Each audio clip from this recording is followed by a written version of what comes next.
Hello friends, welcome to my channel Study Lover Pratiksha Tiwari. This video is presented by me Pratiksha Tiwari. जो historical background है Indian constitution का उसको two parts में classify किया गया है। पहला है कंपनी रूल जो कि 1773 से लेकर 1858 तक चला। अब क्या हुआ कि जब ब्रिटिशर तो इंडिया में 1600 में आए थे, हाँ 1600 एडी में ब्रिटिशर इंडिया में आए थे, बट उससे पहले एडमिनिस्ट्रेशन इंडिया का कैसे चल रहा था? तो उससे पहले जो एडमिनिस्ट्रेशन इंडिया का था वो रूलर्स के अकॉर्डिंग चल रहा था। वो उनकी अपनी पॉलिसीज़ होती थी, अपनी अपनी तरीके से वो इंडिया को रूल कर रहे थे। उनका अपना एक एडमिनिस्ट्रेटिव सिस्टम था। बट जब ब्रिटिशर 1600 में आए थे तो उनका इंटेंशन तो सिर्फ ट्रेडिंग का था, केवल वो ट्रेड करने ही इंडिया में आए थे। फिर उन्होंने देखा, उन्होंने ये चीज़ ऑब्ज़र्व करी कि यहाँ के जो रूलर्स हैं वो आपस में ही लड़ते रहते हैं।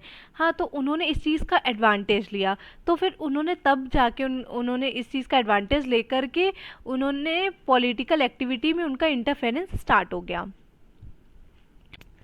कंपनी का रूल तब बिगेन हुआ जब बैटल ऑफ बक्सर हुआ। बैटल ऑफ बक्सर 1765 में जो हुआ उसके बाद इन लोग को दीवानी राइट्स मिल गए, बंगाल, बिहार और उड़ीसा के। और दीवानी राइट्स का मतलब होता है रेवेन्यू कलेक्ट करने का। सोचिए पहले ये नवाब को, रूलर्स को ये खुद टैक्स पे कर रहे थे, बट अब लगे थे, अब ये खुद ही टैक्स कलेक्ट कर रहे थे, बंगाल, बिहार और उड़ीसा के टैक्स कलेक्ट करने लगे थे। Earlier there was a rule of company, हाँ, बट उस after that after the revolt of 1857 जो ब्रिटिश गवर्नमेंट थी उन्होंने डायरेक्ट रिस्पॉन्सिबिलिटी ले ली थी कि अब वो डायरेक्ट गवर्न करेंगे इंडिया को। और ये रूल कब तक रहा? ये रूल रहा 15 अगस्त 1947 तक। फिर उसके बाद जब हम लोग को फ्रीडम मिल गई तो उसके बाद जब ब्रिटिशर इंडिया से चले गए तो हम लोग को एक कॉन्स्टिट्यूशन की ज़रूरत पड़ी। तो इसको सजेस्ट सबसे पहले 1934 में एम.एन. रॉय ने सजेस्ट किया था कि India need a constitution, India must frame constitution. तो कॉन्स्टिट्यूशन बनाने के लिए एक कॉन्स्टिट्यूएंट बॉडी की ज़रूरत पड़ी, जो कि कॉन्स्टिट्यूएंट बॉडी जो बनी थी उसका नाम, उसको हम लोग बोलते हैं कॉन्स्टिट्यूएंट असेंबली, जो कि फॉर्म हुई थी 1946 में। Constituent assembly was form in 1946 and on 26 January 1950 our constitution came in to being. हम लोग का कॉन्स्टिट्यूशन पूरी तरीके से 26 जनवरी 1950 में हम लोग का पूरी तरीके से कॉन्स्टिट्यूशन आ गया था। रूल जो कंपनी रूल था उसमें जो 1773 से लेकर 1858 तक बहुत सारे एक्ट आए। पहला है रेगुलेटिंग एक्ट ऑफ 1773, दूसरा Pitt's India act of 1784, charter act of 1833 and the charter act of 1853। ये 4 है। वैसे तो देखिए there were so many act between 1773 to 1858, but we will only study those which play a prominent role in framing of the Indian Constitution that had greatly influenced our Constitution. Rest will be the part of the history, तो वो हम लोग नहीं पढ़ेंगे, केवल उन्हीं को पढ़ेंगे जिसने हम लोग की कॉन्स्टिट्यूएंट फ्रेम करने में हेल्प की है। The first is the regulating act.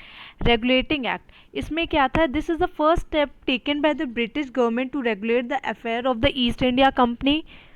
ये पहला स्टेप ब्रिटिश गवर्नमेंट के द्वारा लिया गया है, जो मतलब अब कंपनी को रेगुलेट करने के लिए ब्रिटिश गवर्नमेंट के द्वारा पहला स्टेप लिया गया है। और ये it is also the first time recognise as a, मतलब जो कंपनी है वो पॉलिटिकल और एडमिनिस्ट्रेटिव फंक्शन जो कंपनी के हैं वो फर्स्ट टाइम रिकॉग्नाइज हुए हैं। और it laid down the foundation of central administration, और यही रेगुलेटिंग एक्ट से ही सेंट्रल एडमिनिस्ट्रेशन की फाउंडेशन पड़ी है।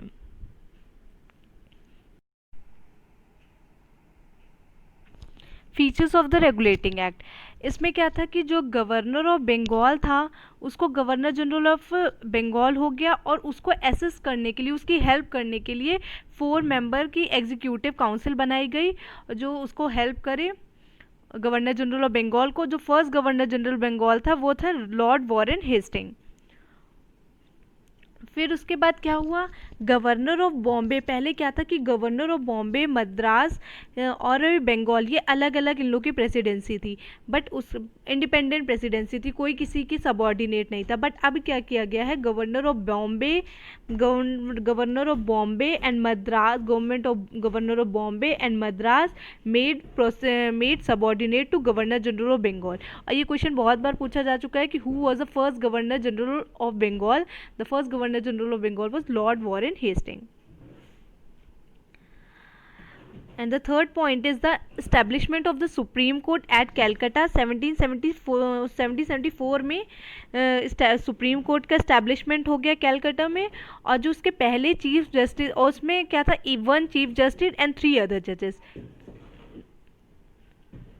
And the fourth point is, और जो सर्वेंट्स ऑफ द कंपनी थे वो बहुत ज़्यादा ब्राइब लेने लगे थे, तो उसको प्रोहिबिट कर दिया गया. मतलब अब वो ना ही ब्राइब ले सकते, कोई प्रेजेंट नहीं ले सकते बाहर के इंसान से, किसी से भी वो अब ब्राइब ये सब नहीं ले सकते, उसमें पूरी कम्प्लीटली प्रोहिबिट हो गया. और एक कोर्ट ऑफ डायरेक्टर, एक न्यू बॉडी बनाई गई जो कि सिविल मिलिट्री और रेवेन्यू के अफेयर को रेगुलेट करे, मतलब उस पर रिपोर्ट करे. एक बार फिर पूरी तरीके से देख लेते हैं.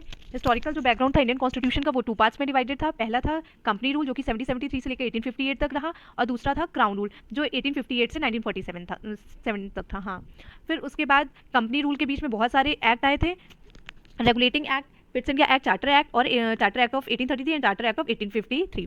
उसके बाद क्या हुआ, जो फिर रेगुलेटिंग एक्ट आया, और ये फर्स्ट स्टेप था British government, it is the first step taken by the British government to regulate the affair of the East India Company, and it is also the first time recognise, जो company थी वो recognise की गई political administrative function के लिए.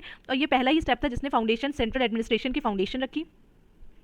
और इसके जो फीचर्स क्या थे, तो पहले था कि जो गवर्नर ऑफ बंगाल था वो that became the governor general of Bengal, and in to assist him executive council of 4 member was frame to assist him.